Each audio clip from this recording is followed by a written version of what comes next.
The Anthem VIP demo has just released, and if you've got access then you can play the game now over the weekend and just get a feel for it. However, if you don't have access, don't worry, everyone will be able to play the open demo when it releases next week. So I've been playing the game a bit. I went to an event at the start of the week and now I've played the VIP demo at home. So I thought that it would be a good opportunity to talk about what I really enjoyed with the demo and some of the things that I really didn't like. Let's start by talking about the obvious things, server issues. I think a lot of people may have been aware that when the demo launched at 5 PM UK time yesterday, there was some real server issues. The login servers seemed to take a bit of a beating, and even when players got into the demo they were often left struggling to complete activities, join friends and get past certain loading screens. And I think, yes, it's important to mention those problems because this has happened now with quite a few EA launches and it definitely leaves a sour taste in people's mouths and a bad first impression. They just think, well, if the demo is like that, the launch is going to be even worse. So maybe this needs looking into, but I think that most games that operate this way do struggle when they first allow hundreds of thousands of players to get into their game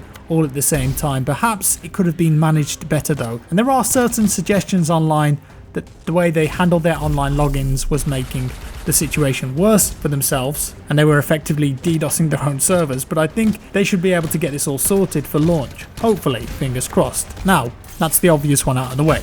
And in keeping with some of the bad things I didn't like, let's cover those first and get them out of the way before we talk about the good stuff. Loading screens. Oh my god, this is just a massive issue for me. Playing the VIP demo, there are loading screens everywhere, all the time. They often take ages to get past, bearing in mind that my impressions here are from playing on PC on a super fast SSD. So I imagine that loading times on consoles could be even longer. When you're in Fort Tarsis and you want to head out to the world or start a mission, loading screen. That's fine, that's expected, but I think when you're on a mission or even in free roam, there is still just tons of loading screens going between areas. Not only that, but if you're doing a mission with friends and one of you gets too far ahead, it will then abruptly pull you through with another loading screen. Now, yeah, that isn't too uncommon. For example, if you're doing a strike on, let's say, Destiny and one of you gets too far ahead, that will also teleport you through, but it seems instant. The way that Anthem are doing it, it just feels way too jarring and way longer than I expected it to be. For example, I was doing a mission last night and when I died and I wanted to respawn, I had a loading screen just to respawn. I mean, that's not good in my opinion, and things like that are really going to grate people, especially when you're talking about a game like this where there's lots of grinding and you'll be playing it for a long time. That annoyance is going to build up. Now, I'm already in an area, I've died, I'm spawning back into the area, and for some reason it's got to do another loading screen. Now, I of course don't know the technical reasons behind these loading screens, and I'm sure that they are necessary in some way or another, but they really do take you out of the experience and they ended up frustrating me quite a lot. Also, when you complete a mission you get another loading screen, but it happens really fast. The countdown is only 2 seconds.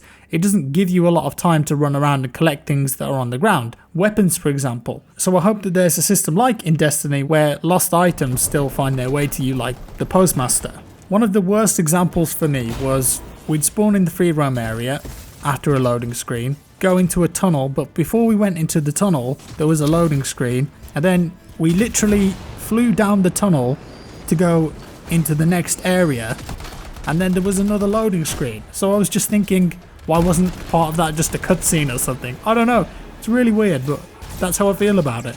But the loading screens aren't the only thing that frustrated me. The menu system, especially on PC, is quite bad. Visually, the menu looks nice, but it's very much designed for RB and LB on consoles, which takes you sideways between options. On PC, though, with a mouse, it just doesn't really work very well. There are shortcuts, which are Y and U by default on PC, but even then, why are they those buttons? They're just weirdly placed. If you're playing on PC with a mouse and keyboard, the majority of players are going to have their fingers on WAS and D. So Y and U just doesn't make any sense for me. Surely Q and E would make far more sense by default for this. So I thought that maybe these keys are used for something else, but no, it doesn't seem so. Now, they are used for abilities when you're playing, but they don't seem to be used for anything important in the menus. So you could also argue, well, why don't you just rebind those keys? That would be easy, right? Well, sadly, those keys don't seem to be rebindable, so there's that option out of the window. The other issue with the menu system I have is that it just takes so many clicks to get to simple things. And it may seem obvious, but often you can see a setting that you want to change, but you can't actually click on it because you haven't clicked on the required option to the left of it.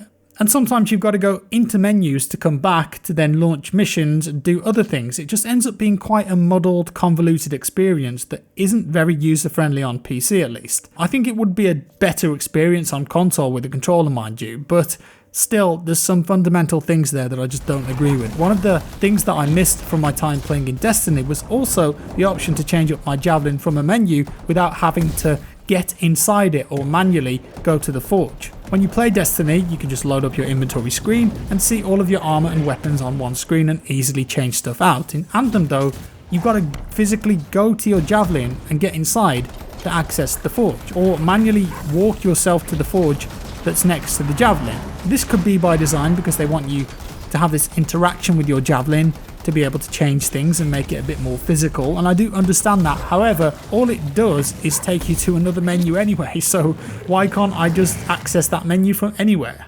And perhaps this would be a good time to mention that I really love walking at a snail's pace when I'm going around Fort Tarsis, and I can't sprint. It's great. Of course, I'm being sarcastic. It's terrible. Is there a particular reason why you have to walk so slow when you're in this Fort Tarsis area? I get that they don't want you running around super fast, but this is a really large environment, and maybe just a small sprint or a jog on the shift key wouldn't go amiss. It's just so frustrating knowing that you need to get somewhere, but you're just unreasonably limited at such a slow speed. Why? It's just annoying.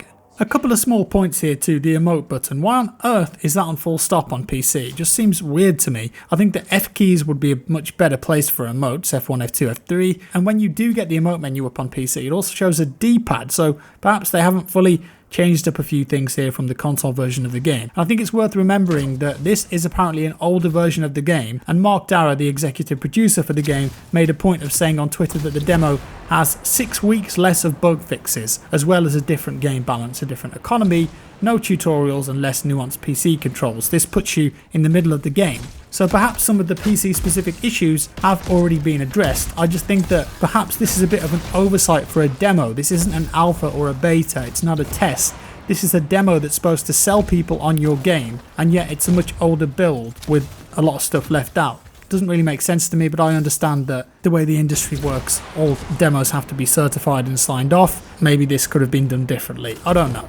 Let's move on to some of the good stuff with the game that I quite enjoy. First of all, I think it looks fantastic. I mean, when you're playing on high or ultra, the world really does look amazing at times. I think it's fair to say that the mission areas and dungeons, for want of a better term, do look better than perhaps some of the more generic free roam areas, but there are definitely times when you sit back and go, damn, that looks good. I found myself genuinely doing that quite a few times. Frostbite is an amazing engine for visuals. We already knew that, so it isn't a surprise that this game looks good. One of the best things about Anthem for me though is the movement of the characters. You can fly and go from dodging to flying to jumping, back to walking to jumping to hovering in the air and aiming and shooting. It's just so smooth, and it really does feel satisfying.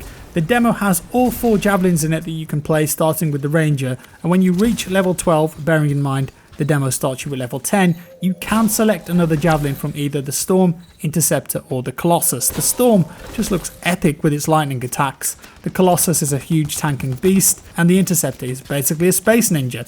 Okay, the Interceptor though really highlights the epic movement of the game. And the other point to mention here is verticality, and I suppose that's something that will separate it from other games like this. This isn't just a small, narrow corridor shooter. This game gives you a real sense of being able to fly up, down, around things, flanking things, using large rock formations and mountains as cover, and you can attack enemies from all sorts of different angles, above them, below them. You can do little peek spots. Not only that, but depending on your team setup, you can really complement each other with combos. For example, the Interceptor's ultimate is a melee attack that lasts for a really long time, so they're good at taking out adds, whereas the Colossus is really good at taking damage and dealing it out. If you've got objectives that perhaps need grabbing and carrying, then the Interceptor is going to be good at that because of their faster movement. Classes also have combos they can do too, like I just mentioned. You can combo between each other as well. The Ranger, for example, can combo the melee attack instantly with a rocket shot. And this game also runs really well for me. I'm I'm running it on ultra settings here, still getting over 60 FPS at 1440p. I'd say I'd average around 80 to 90 on these settings playing on a RTX 2080 Ti. I did notice some dips here and there, but it's also possible the demo, like we said, is an older build and hasn't been fully optimized yet compared to the full game, which they've been working on for longer, and I'm going to assume that Nvidia and AMD will bring out some drivers that will run the game better when it's released. I was quite fond of the shooting mechanics too. In fact, it reminded me a lot of the game Lost Planet. I don't know if you guys remember that series, but when I was just hosing bugs down with a assault rifle and firing rockets at them, I was like, yeah, it kind of feels like Lost Planet. It's fun. I like the gunplay. Now, of course, with games like this, you're always going to get comparisons to Destiny, and I've done this as well because it's just natural. The concept of the game is, of course, very similar. You can free roam or do missions and strongholds, which are very similar to strikes, I guess. Of course, loot has rarity levels too, just like you would expect from an MMO type of game. And then you've got Fort Tarsus, where you can interact with NPCs, and there's a social area in the game too, which is the cargo area. What's good about Anthem, though, is that this game doesn't lock you to one javelin or class. In Destiny, you start a character, say a warlock, and you can't just play as a hunter unless you've leveled up a separate character. In Anthem, when you go on a mission, you can choose what javelin you want to use, and then you've got 5 different loadouts available for each of those javelins. It means that when you've unlocked all of them through progression, you can pick and choose which ones you want for certain missions on the fly, and I really like that, and it just adds a lot more variety and dynamicism to the game. So I've had a lot of fun with the game so far in this VIP demo. It's not perfect, far from it. The enemies are perhaps a bit too generic, although there are a few interesting bosses which have different attack patterns in here. But when playing with friends, I did have some really cool moments. The question is, will the repetitive nature of the game just get boring after a while, and is the variation going to continue throughout the whole story?